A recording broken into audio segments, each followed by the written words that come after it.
So thank you everyone again. And it's amazing, how like Raja was mentioning, we're all from different parts of the country, and I'm sitting in Bombay. So it's very interesting to see people championing the cause coming from different parts and bringing perspectives together. I would like to begin with what personally interests me in this space, and so I happen to be a daughter of a speech therapist mother, and she used to serve as a speech therapist in a small town called Jamnagar in India. Jamnagar is in Gujarat, tip of Right. Gujarat. And for about 30 years, she was the only speech therapist and only special educator. And she was not educated to be an occupational therapist, but she would double up sometimes uh, for about 30 years in that region while I was growing up. So I have, and I've seen, and I used to kind of go and sit around and watch what it means to look at special education or special care in small town India. And how the conversations around it itself are sometimes missing or so ambiguous or so convoluted.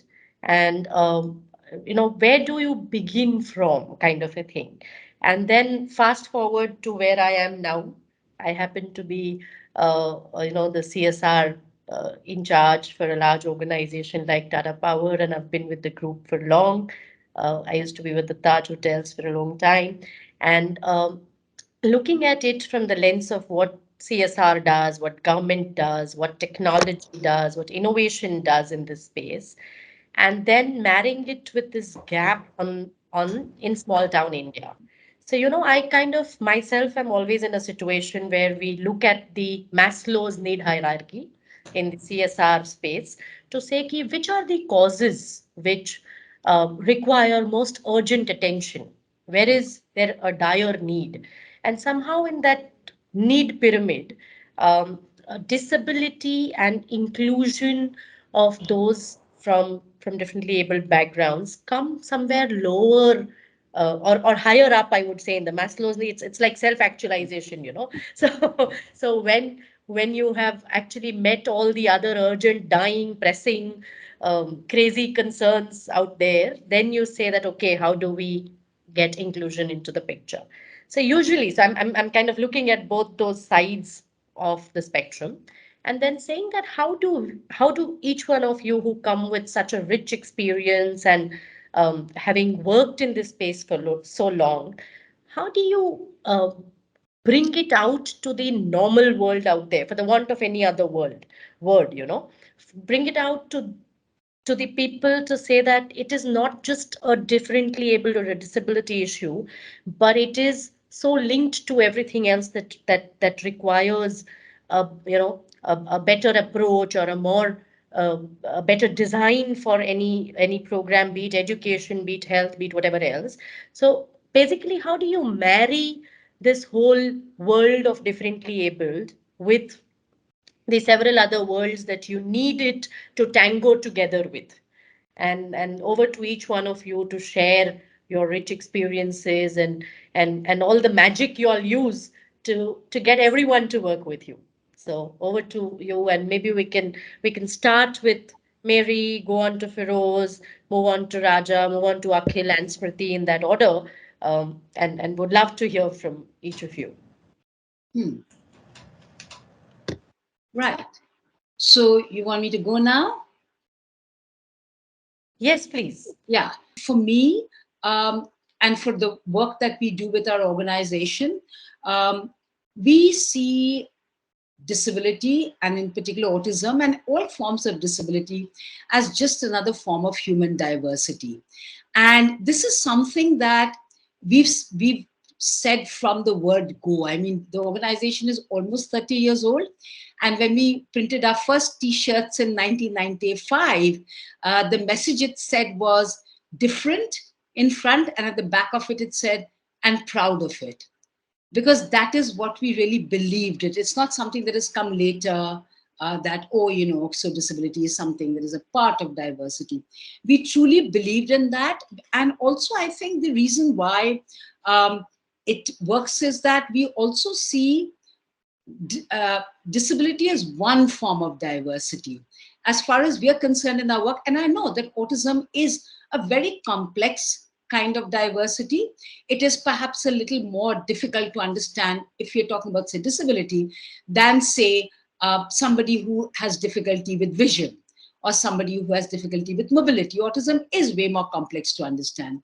However, for us, it is another form of being, another form of diversity, just the way there is diversity in cultural practices, in religion, in eating habits, in caste.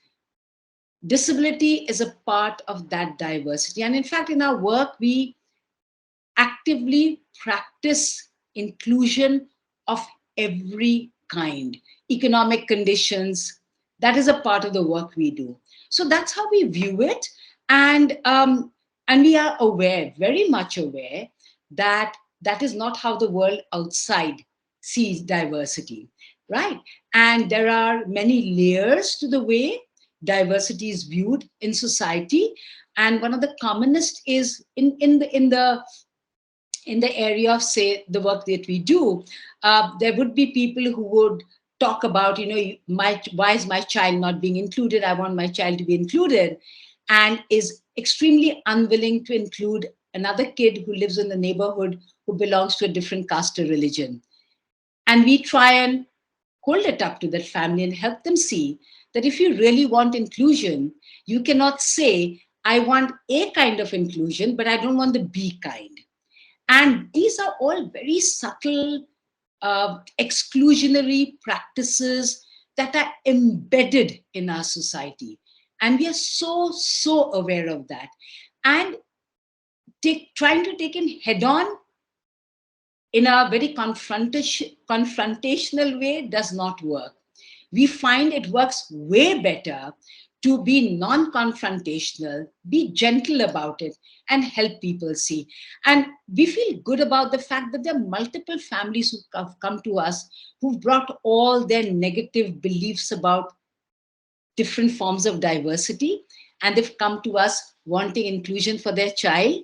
And that has actually helped them become more inclusive in multiple ways, because they've begun to realize that inclusion is not only about my autistic child being included, damned be all the others. Because, see, also in autism, I have to quickly add, there is something that we call the the autistic caste system. Because if I have a child who has mild support needs with autism, I don't want to have anything to do with those kids who are more severe. That's very prevalent. And that is the other kind of exclusion that we try to address, because we tell families, you can't say that I don't want to have anything with that to do with that kid who's severe because my child is more able. Then how do you say that those who don't even have autism should be inclusive of your child? Right? So it can't be just one way. So that's the way we see it, and that's the way we try to practice it. And I think I'll shut up because there are lots of speakers. Thank you. Thank you, Mary. I mean, it's always a pleasure listening to you. Let me add my quick perspectives. And like you rightly said, the challenges today, we believe that uh, disability happens to somebody else. It's an issue of the minority, which is not true at all. And one of my goals has been to change that narrative so that disability is something that everybody should be talking about, should be concerned about, should work towards.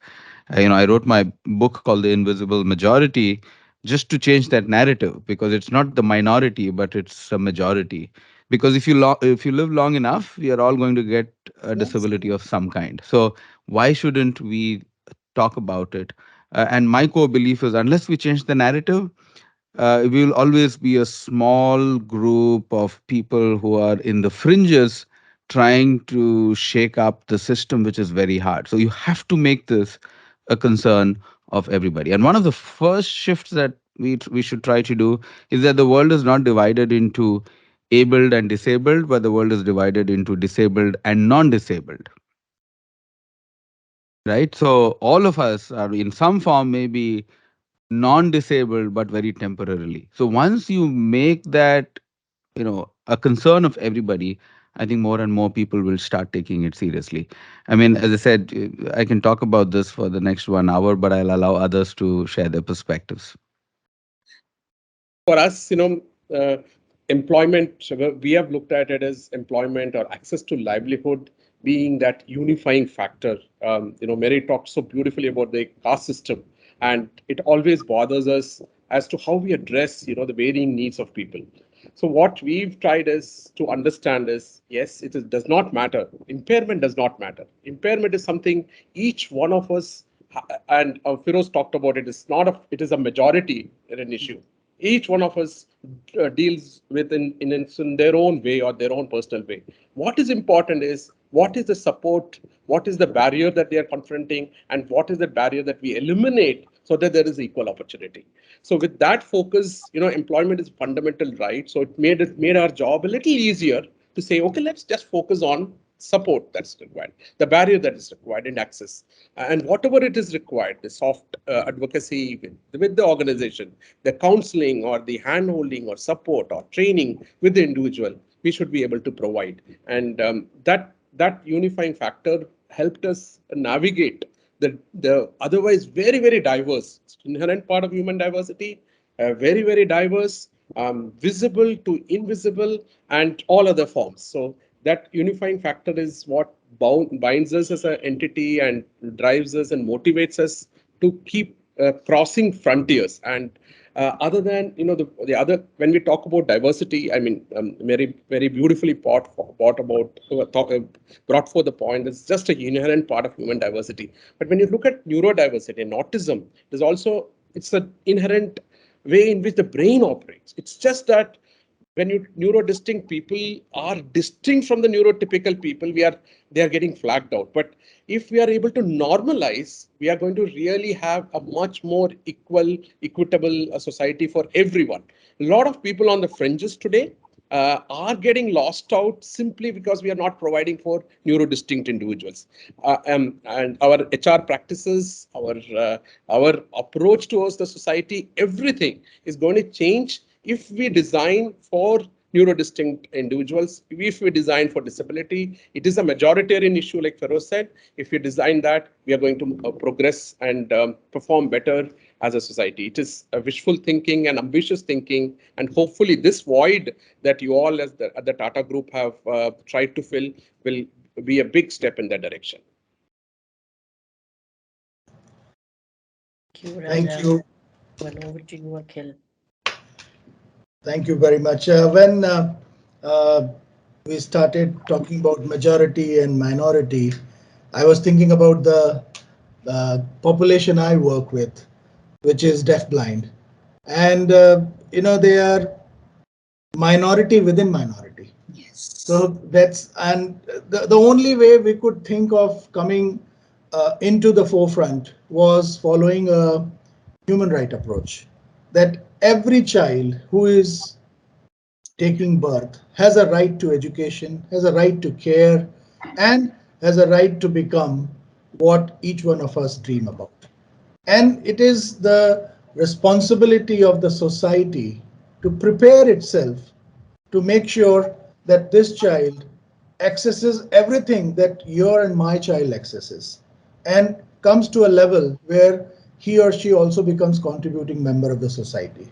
When we started our journey in 1997, about 20 years before us, there was a lady called Ferose who set up the Helen Keller Institute for Deaf and Deafblind in Mumbai. And that was the only institute for 20 years providing service to about 25 deaf-blind children. If there would be a 26th child, that child has to wait for years to get admission. Now, it's a brilliant organization. The quality of teaching, the quality of training that happens is brilliant. But what happens to others in the country? We have about 500,000 deafblind in our country. When they will get their turn? And that's where we started, that we need to follow a different model. We need to follow a model which will bring, services to the doorsteps of children in every part of the country. So with that approach, we said, let's get on in the partnership mode. Let's start talking to people who care about children with disabilities, who care about children first. Disability is secondary. And that's how we started on the journey.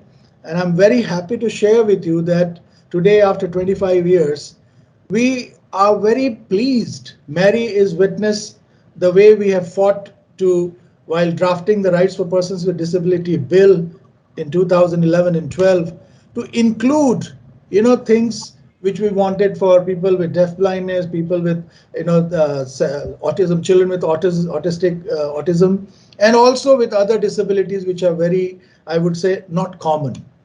So we only fought on human rights approach. And I agree completely with Mary that we cannot follow always a confrontational attitude.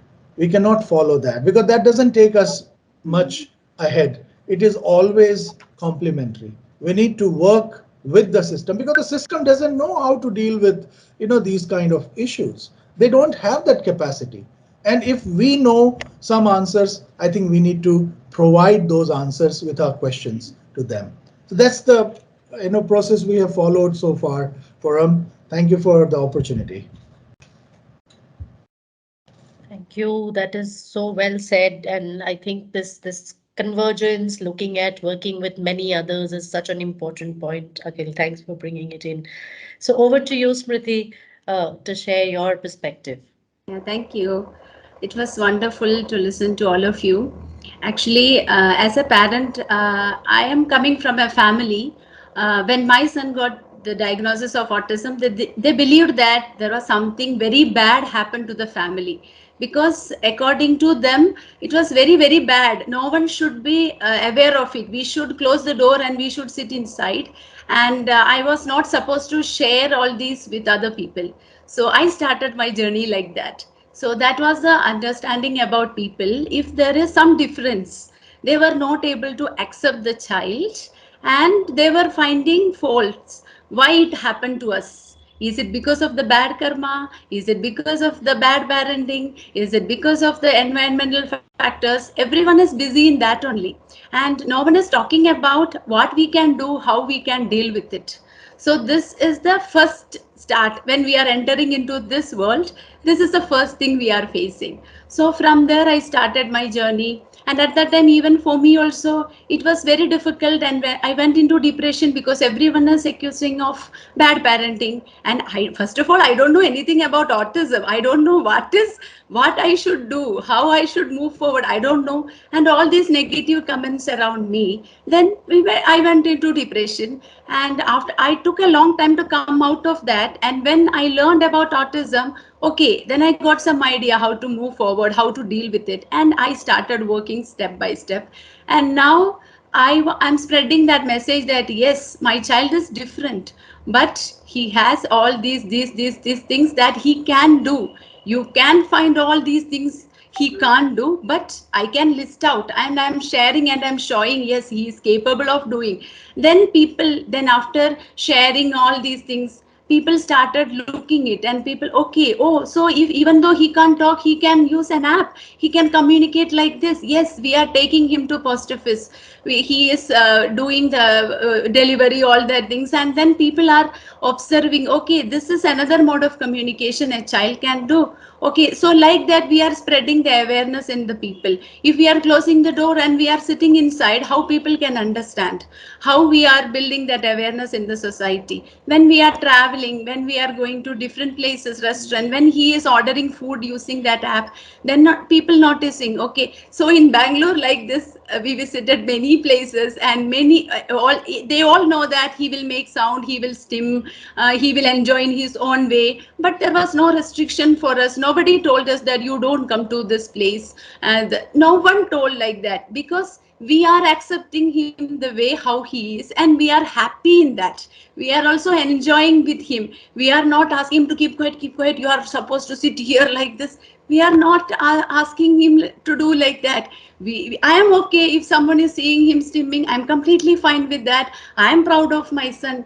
So I changed in that way, and that really helped.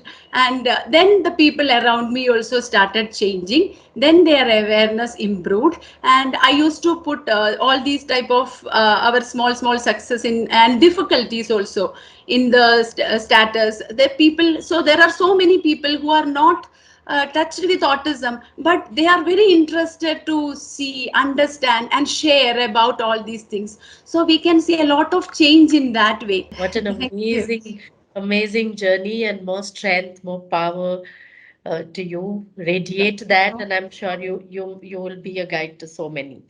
So beautiful, and I think you all have so much more. I wish we can have like a monthly series with the same group, and we will have so much coming out as common knowledge, so much we can all do together, and we will try to do that, and that is what this platform's objective is.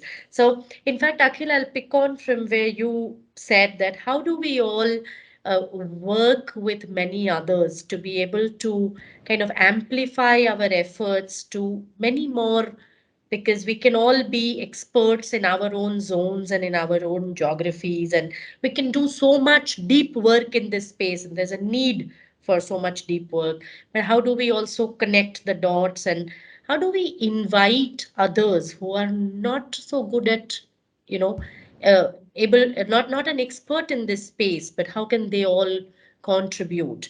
And if I were to bring in a word called multi-sectoral, so how different sectors, including us corporate sector people, including the academia, including people like your Anganwadi workers and your A&Ms on the ground, your normal volunteers who mean well but who are not necessarily technical experts.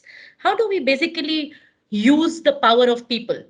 And how do we bring all these sectors together, and what is it that this particular platform that we have envisioned and created, it is just the baby steps, what is it that each of you think we should do going forward, and what would be your um, vision and input for all of us to take this forward as partners?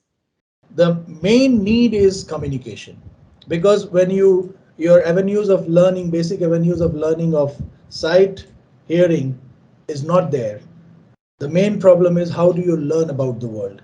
How do you absorb the environment around you?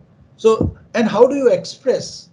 The major problem always has been the communication in the life of a child who is deafblind. So that we took as our key, and always went to the family talking about how do you communicate, how well you can communicate with the child by using very simple object references, then building on to words, signs, language, and all that.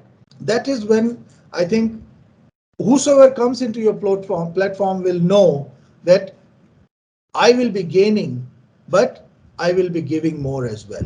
The first time when I started the India Inclusion Summit, the autism community said, Feroze, why are you not doing it as an autism summit? Why are you doing it as a disability summit? I said, no, this is a platform to get every disability together. And the thumb rule has only been one thing that we've done from day one. The design principle is 51% of the participants, 51% of the speakers will be people with disabilities.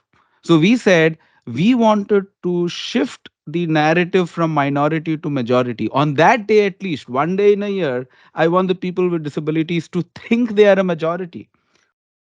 But it can also not be successful if it is only people with disabilities who show up, because then you are singing to the choir. There's no point. So it has been very clear from a design point, 51% of the people are disabilities who show up, because my core belief is a narrative will only change when people who have no connection with the disabilities right now is also part of the movement. There is a great opportunity of giving and gaining that can happen very, very clearly. And that is where the platform can come to life of giving and gaining. But it will really need a heavy someone to take ownership. When you have a website that is able to promote it and do it in a really, what should I say, focused way, there is a lot of sharing that happens, but those are at very individual kind of, one-on-one kind of basis, but being able to do this thing on a broader scale where more organizations can be reached across the country, I think that would be absolutely brilliant. My husband came with an idea that why can't you start an YouTube channel, what you are doing, and if you can share that ideas, if you can share that to other parents who are living in a very difficult situation, they may not be able to afford the therapies, they may not be able to get the proper intervention center. If they can train their children in that home environment, that will be really helpful for them.